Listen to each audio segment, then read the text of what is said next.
வணக்கம். செல்வகுமாரின் மே மாத வானிலை ஆய்வறிக்கை 2026 ஏப்ரல் 17 வெள்ளிக்கிழமை அதிகாலை நிலவர ஆய்வறிக்கை. அதிகாரப்பூர்வ வானிலை அறிக்கைக்கு இந்திய வானிலை ஆராய்ச்சித்துறை அறிக்கையை பார்க்கவும். மே மாதம் மழைப்பொழிவு எப்படி இருக்கும், தென்மேற்கு பருவமழை எப்படி இருக்கும், மீண்டும் ஒரு அப்டேட்.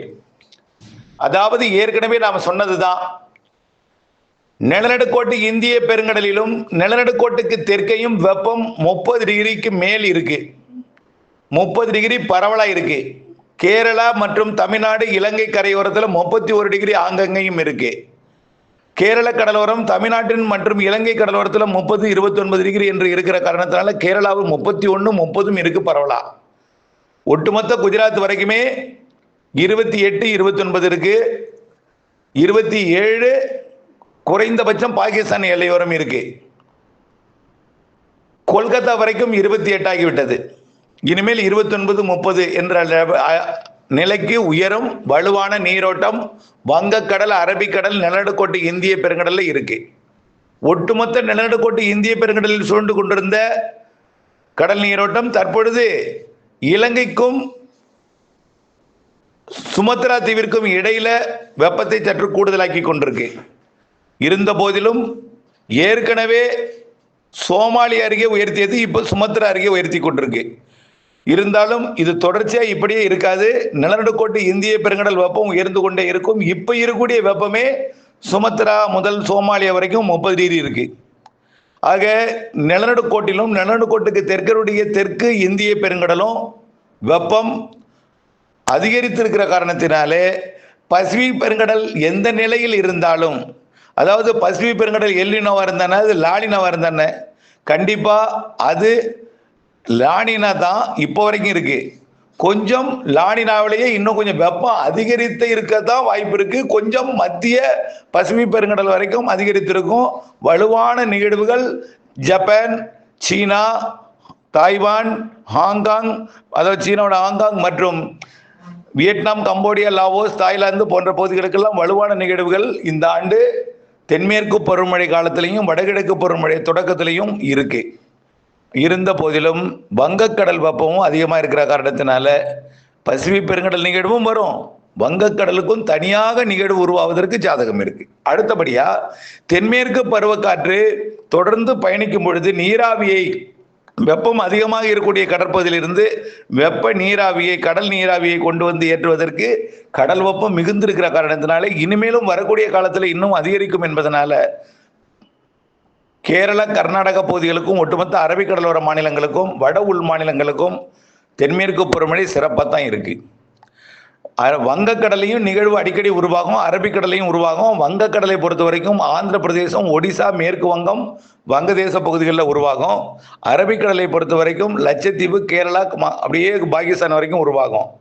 இந்த ஆண்டு சிறப்பு அரபிக்கடல் வெப்பம் உயர்ந்திருக்கிற காரணத்தினால வெப்பம், அதாவது நிகழ்வுகள் உருவாகி மழை தருவதற்கும் தென்மேற்கு பருவக்காற்று நீராவியை அதிகம் கொண்டு வந்து ஏற்றுவதற்கும் வாய்ப்பு இருக்கு.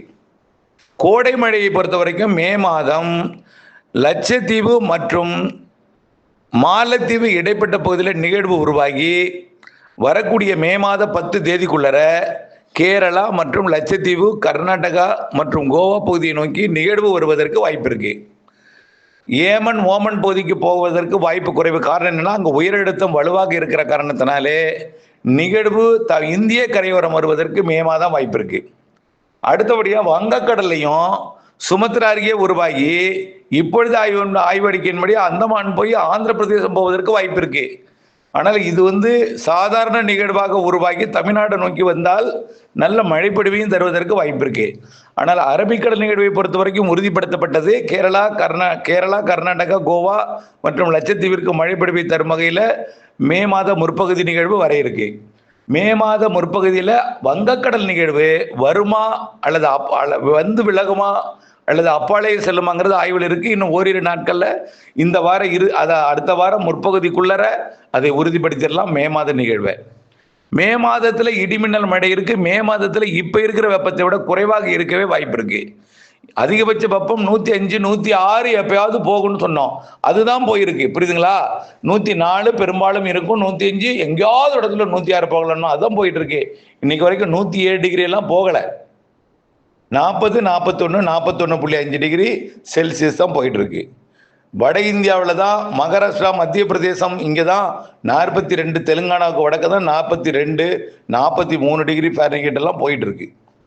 வங்க கடலோரம் உணரும் வெப்பம் தான் அதிகமாக இருக்கு. மேற்கே கண்டிப்பா உயர்ந்திருக்கு. அதுவும் வரக்கூடிய திங்கட்கிழமைக்கு பிறகு குறையும். தேர்தல் நாள்ல எல்லாம் குறைஞ்சிருக்கும். மாலை இரவு இடிமழை பொழிவு வரப்போகிறது. இந்த மாத ஏப்ரல் இறுதி வார இறுதி நாட்கள்ல எல்லாம். மே மாதமும் மழை இருக்கு. மே மாத வெப்பம், அதாவது அக்னி எல்லாம் அதிக வெப்பமா இருக்குமோ அப்படிங்கிற அச்சப்பட தேவையில்லை. புழுக்கமும் வியர்வையும் தான் அக்னி காலத்துல அதிகமா இருக்கும். வெயில் வந்தாலும் இதே 105 106 டிகிரி சில நாட்கள் போகும். அச்சப்பட வேண்டாம். புரியுதுங்களா? ஆகவே மழை மே மாதத்துல இருக்கு. இடிமின்னல் மழையும் இருக்கு. நிகழ்வு மழை இருக்கு. நிகழ்வு காலம் எது? அரபிக்கடல் நிகழ்வு எப்பொழுது? வங்கக்கடல் நிகழ்வு எப்பொழுது? எங்கே வரும்? இவையெல்லாம் தொடர்ந்து ஆய்வறிக்கையோடு இணைந்திருந்து வானிலை இருந்து விவசாயம் செய்து அன்போடு கேட்டுக்கொள்கிறேன். ஆனா இன்னொன்னு, தென்மேற்கு பருவமழை வெப்பச்சலன மழையாக தமிழ்நாட்டிற்கு மிகச்சிறப்பாக கொடுக்கும். ஏன்னா வெயில், நிறைய பேர் கேட்குறீங்க கேள்வி, செப்டம்பர் வரைக்கும் வெயில் அதிகமாக இருக்குமாமே, அப்படின்னா என்ன சாகுபடி பண்றது? குறுவை சாகுபடி பண்ணலாமா? என்ன பண்ணலாம்? இதெல்லாம் போட்டு குழம்பி போய் கேட்டிருக்கீங்க. அதுக்கு தான் எனக்கு சொல்வதற்கும் எனக்கு அச்சமா இருக்கு. ஏன்னா திடீர்னு ஒரே நிலையில நீங்கள்லாம் இருப்பதில்லை. அதனால தொடர்ந்து வானிலை அப்டேட்ஸோட இணைந்திருங்க. என்னை பொறுத்த வரைக்கும் அதிகாரப்பூர்வ வானிலை அறிக்கைக்கு இந்திய வானிலை ஆய்வு நிறுவனம், என்னுடைய அறிக்கை ஏற்கனவே பலமுறை சொல்லியிருக்கிறேன். தெரியுதுங்களா? இதை திரும்ப திரும்ப நான் சொல்லலை. ஏற்கனவே பலமுறை இப்போ கூட சொல்லிட்டு தான் முடிச்சிருக்கேன். அதை நீங்க பார்த்துக்குங்க.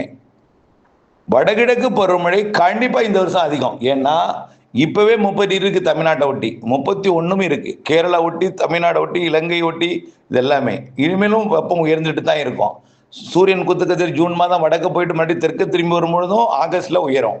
ஆகவே இதெல்லாம் வடகிழக்கு பருவமழை காலத்துல நிலநடுக்கோட்டு இந்திய பெருங்கடலும் வலுவா இருக்கிற வெப்பமா இருக்கிற காரணத்தினால, தென்னரை கோளமும் வெப்பமா இருக்கிற காரணத்தினால இந்த வரக்கூடிய எம்ஜிஓ வரும்பொழுது, எம்ஜிஓ அடிக்கடி வரும். தென்மேற்கு வடகிழக்கு பருவமழை காலத்துல எம்ஜிஓ அடிக்கடி, மேடம் ஜூலி ஆக்சிஜன் அடிக்கடி வரும். ஏன்னா வெப்பம் அதிகமா இருக்கு நிலநடுக்கோட்டு இந்திய பெருங்கல் தென்னரை கோளத்துல. ஆகவே இவையெல்லாம் வைத்து பார்க்கும் பொழுது வடகிழக்கு பருவமழை நிகழ்வுகள் வங்கக்கடலே வலுவாக உருவாகி நல்ல மழை பொழிவை தரும். அது வடகிழக்கு பருவமழை என்பது மிகுதிக்கு மிகுதியா இருக்கு. கடந்த ஆண்டு எதிர்பார்த்தோம், ஆனா பல மாவட்டங்கள்ல பெய்தது. வலுவான நிகழ்வு இலங்கையெல்லாம் கடுமையா பாதிச்சுது. உங்களுக்கு வரலாறு காணாத வெள்ளம் இலங்கையில் ஏற்படுத்தியது. தமிழ்நாடு அப்படியே நூல் இடையில தப்பித்தது என்னலாம். அப்படி இருந்த பொழுது கூட நம்ம வலுவான நிகழ்வு, வலுவான மழை தரும்னு சொன்னோம். இலங்கை எப்படி தலைகீழாக புரட்டி போட்டது என்பதெல்லாம் உங்களுக்கு நினைவுபடுத்த விரும்புகிறேன். இந்த ஆண்டும் வடகிழக்கு பருவமழை அதிகம் இருக்கு. இணைந்தே இருங்கள் அப்டேட்ஸுடன். வானிலை இருந்து விவசாயம் செய்திருங்க. தொடர்ந்து புரிதல் வேண்டும். வார்த்தைக்கு வார்த்தை ரொம்ப ரொம்ப ரொம்ப முக்கியம் இருக்கு.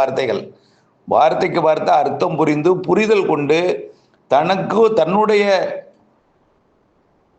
இதுவரைக்கும் நீங்கள் நம்முடைய இணைந்திருந்த வானிலையரோட இணைந்திருந்த அந்த அறிவையும் அதோட கிடைக்கப்பட்ட தகவலை பற்றி தானும் ஒரு முடிவெடுப்பதில், ஒரு சிந்திப்பதில் ஒரு மாற்றங்களை ஏற்படுத்திக் கொள்ள வேண்டும். இணைந்தே இருங்கள் அப்டேட்ஸுடன். நன்றி.